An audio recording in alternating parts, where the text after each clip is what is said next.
Super గా అది అలానే కంటిన్యూ అవ్వాలని మనస్ఫూర్తిగా కోరుకున్నాం. థ్యాంక్ యూ కార్తిక్ గారు. Thank you. సో ఇందాక నాగచైతన్య గారిని పిలవగానే మీరు అన్నారు ఒక మాట, ఏంటది, బంగారం అని. ఆయన నిజంగానే బేసిక్గా అక్కినేని అంటేనే ఆ లెగసీ తెలిసిందే మనందరికీ. సో అంత పెద్ద ఫ్యామిలీలో పుట్టి ఇంత సింపుల్గా ఎలా ఉంటారు నాగచైతన్య గారు మీరు? ఆల్వేస్ నేను ఇన్నేళ్లగా చూస్తున్నాను, ఆయన ఒక 100 grams పెరగలేదు. ఇంత సక్సెస్ వచ్చేసింది కదా అని ఆయన ఒక 50 గ్రాములు కూడా పెరగలేదు అనమాట. సో హీస్ ఆల్వేస్ అంతే సింపుల్, అంతే గ్రౌండెడ్ అండ్ నిజంగానే బంగారం. ఇప్పుడు మీ అందరి బంగారం, మీరందరూ అభిమానించే బంగారం, యువ సామ్రాట్ అక్కినేని నాగచైతన్య గారు మాట్లాడతారు. అందరికీ నమస్కారం. ఇక్కడికి వచ్చిన మీడియా మిత్రులందరికీ, అలాగే మా అక్కినేని అభిమానులందరికీ అండ్ తెలుగు సినిమా ప్రేక్షకులకు అందరికీ నమస్కారం.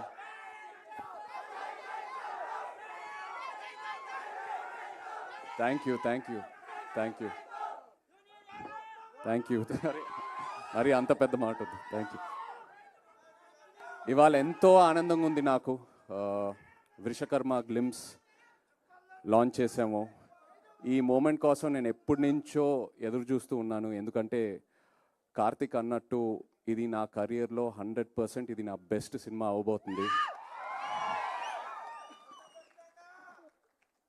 ఇది ఇప్పుడే కాదు, నేను స్క్రిప్ట్ విన్నప్పుడే నాకు అనిపించింది.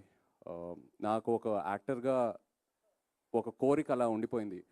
ఒక లార్జ్ స్కేల్ స్పెక్టికల్ ఫిల్మ్, ఒక మిథికల్ లేయర్ ఉన్న సినిమా, ఎంతో విఎఫ్ఎక్స్తో ఉన్న సినిమా, ఇలాంటి ఒక జానర్లో నేను ఒక సినిమా చేయాలని. And Vrushakarma was my answer for that. Thank you so much Karthik. నేను తండేల్ రిలీజ్ అయ్యే ముందే నాకు తెలిసింది ఇలా వృషకర్మ అనే సినిమా కార్తిక్ రాస్తున్నాడని. నేను బాపీనెల్లి రిక్వెస్ట్ చేశాను, కార్తిక్ని కూడా 2-3 సార్లు కలిశాను. ఏదైనా ఆపర్చునిటీ ఉంటే I want to do this movie అని. They said they will come back to me, and కొన్ని రోజుల తర్వాత they came back to me. Thank you so much for that. Thank you for believing in me. నాకు ఈ కార్తిక్ ఈ script చెప్పాక ఎన్నో డౌట్లు ఉన్నాయి. ఎందుకంటే స్క్రిప్ట్ వినిన తర్వాత ఐ వాజ్ మైండ్ బ్లోన్. ఇది నెక్స్ట్ లెవెల్ ఉంటుంది. One of the most thorough film makers Karthik అని నేను కాన్ఫిడెంట్గా చెప్పచ్చు.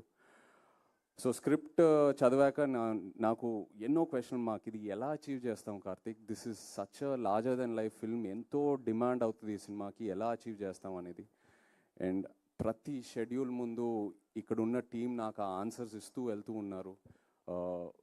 ఎక్కడ కాంప్రమైజ్ అవ్వకుండా. మామూలుగా కొన్నిసార్లు ఇది అవ్వదు, మనం చేయలేము, వేరే ఏదైనా రూట్ ఆలోచిస్తూ వెళ్తాము. బట్ ఈ టీం ఎక్కడ కాంప్రమైజ్ అవ్వలేదు.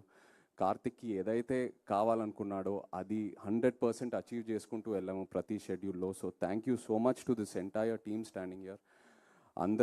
అందరి గురించి నేను చాలా మాట్లాడాలి. ఇది ఓన్లీ